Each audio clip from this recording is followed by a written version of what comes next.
Welcome everyone, Gory J here to present the new comic book releases for the week.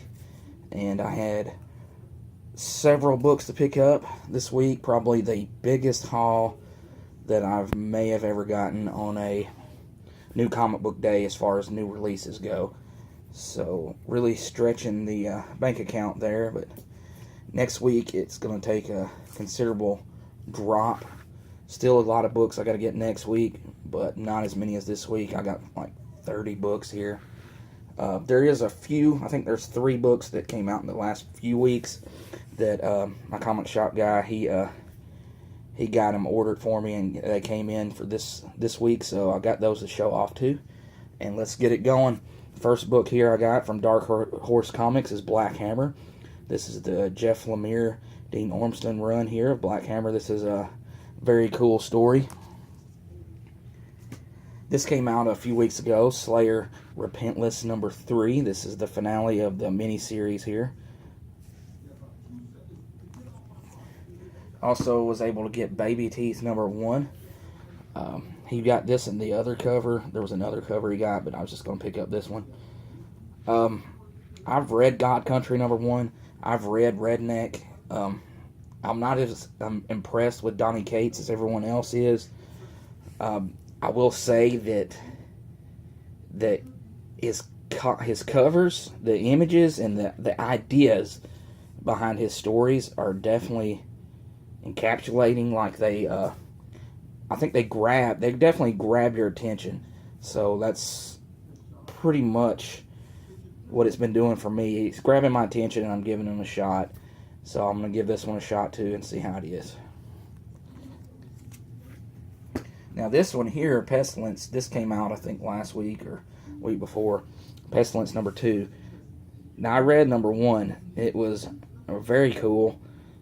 So basically it's takes place during the Black Plague, and basically it's medieval times Black Plague / zombies. So if you like that sort of stuff, this might be right for you. I thought it was pretty awesome. Royal City number 4. This is the Jeff Lemire written and art done by Jeff Lemire. Of course, he does. Looks like he does watercolors, paint. So, but very cool art.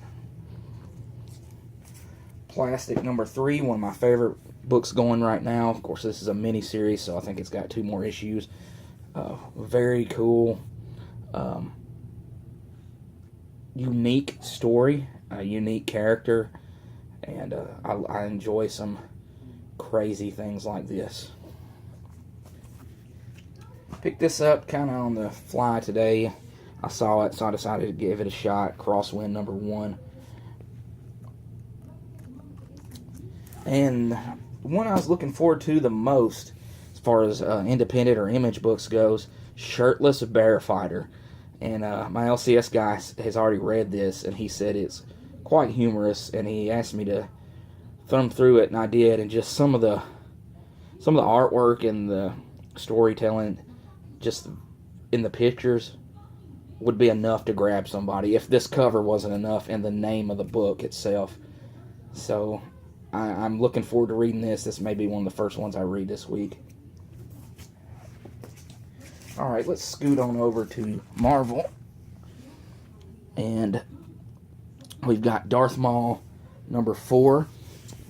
It's been a while, I think, since issue 3 came out.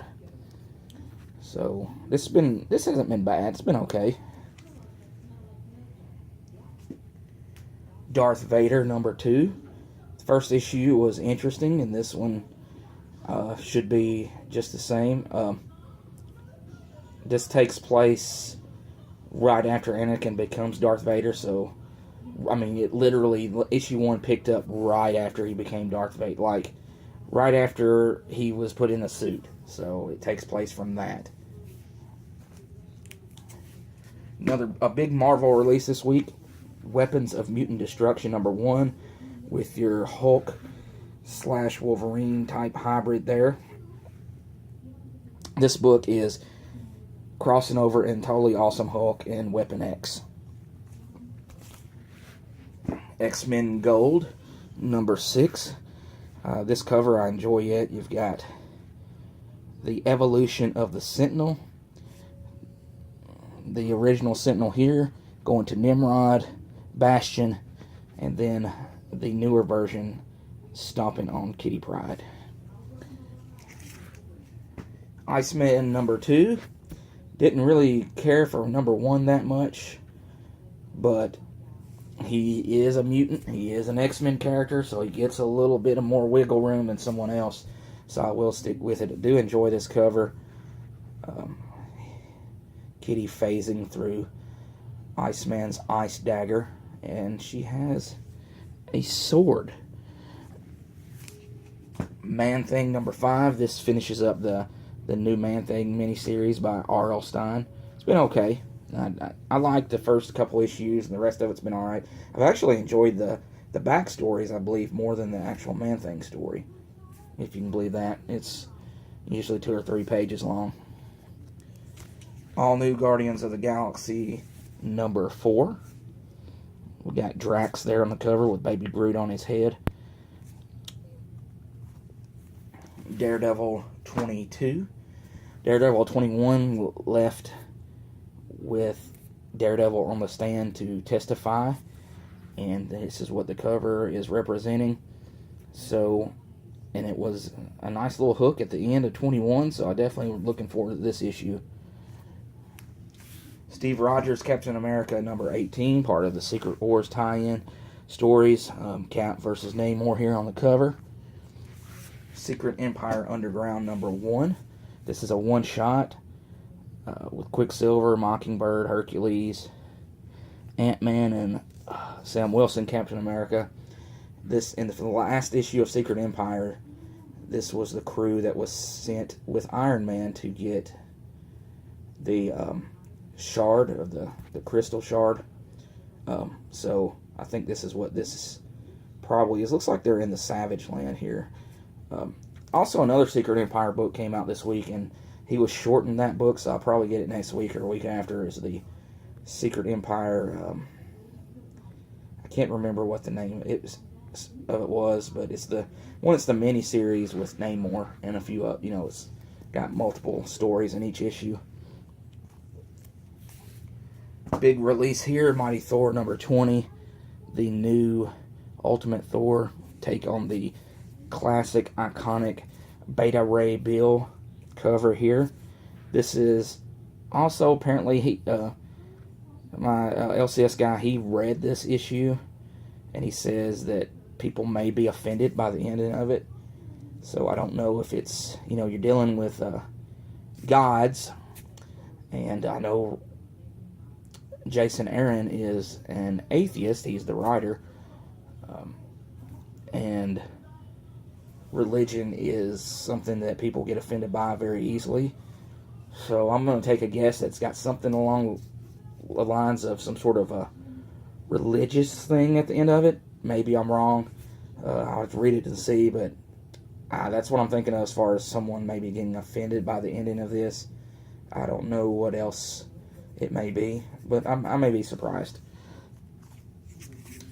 The big Marvel release this week, I would say Peter Parker, the Spectacular Spider-Man number 1. Just in time for the Spider-Man Homecoming movie coming out in a couple of weeks. So there is that, a new Peter Parker book to go along with Amazing Spider-Man. Alright, let's wrap it up here. We've got DC Comics.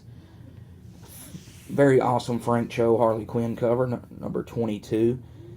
Definitely been enjoying these. Although I don't enjoy the Harley Quinn book, it is for my wife. But I do not mind buying these covers here. She could care less either way which cover I get. So I've been picking up this one, the Frank Cho covers, as much as I can. And speaking of covers, talk about it. You don't see a lot of these Bombshell covers. I'm not seeing it a lot in videos. But talk about an underrated series as far as comic book art and beautiful women on the covers.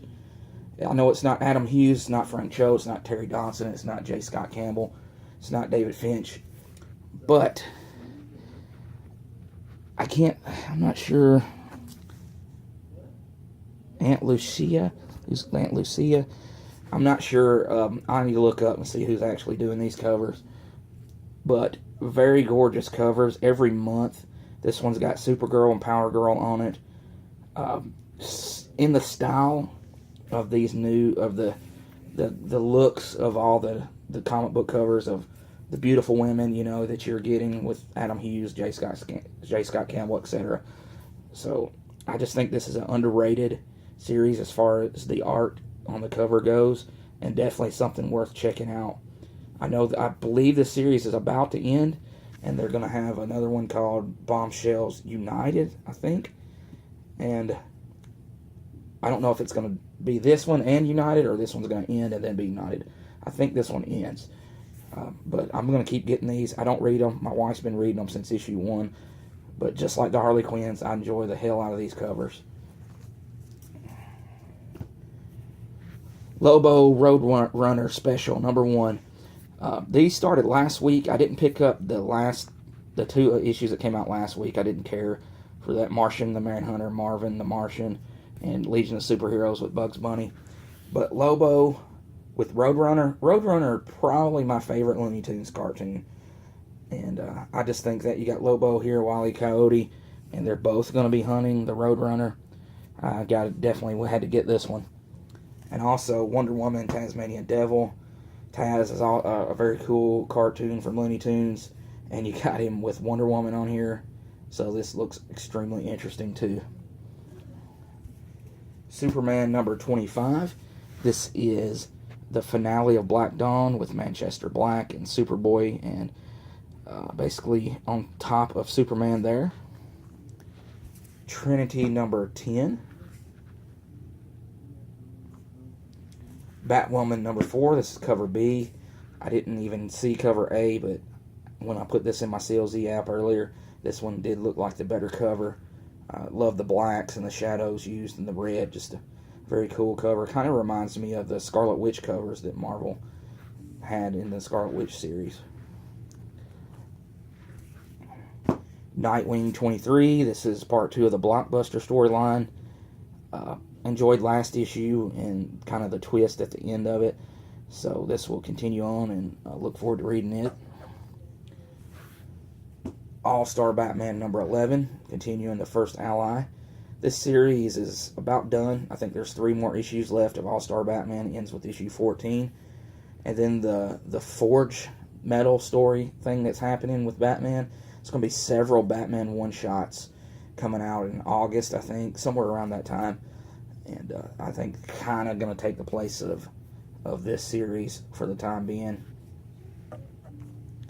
And the last book I've got here, Batman number 25, The War of Jokes and Riddles Part 1.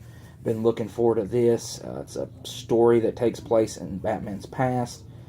And basically Joker gang versus Riddler gang, I would assume. Tom King's not getting... He's getting mixed reviews, I think, a lot. People either really love his Batman stories or they just don't care for it. And I'm one that's on the positive side for it. I think Tom King is a different kind of writer. So it's not... His way he tells stories is a little bit off the wall or maybe out of the box compared to what you may be used to. But if you've read some of his other stuff, like The Vision or Omega Men, you can tell that he does have a different style about his writing, and it's definitely shown in this new Batman series from Rebirth. But like I said, I'm on the positive side for it. I've enjoyed Batman Rebirth for the most part. Of course, not every issue is a home run, but it's been very entertaining, and this looks like it's going to be awesome as well. Guys, I appreciate you watching, as always. First time watching, please subscribe. I do videos every week. And I will catch the rest of you guys' stuff later this week and look forward to seeing what everyone got. See ya.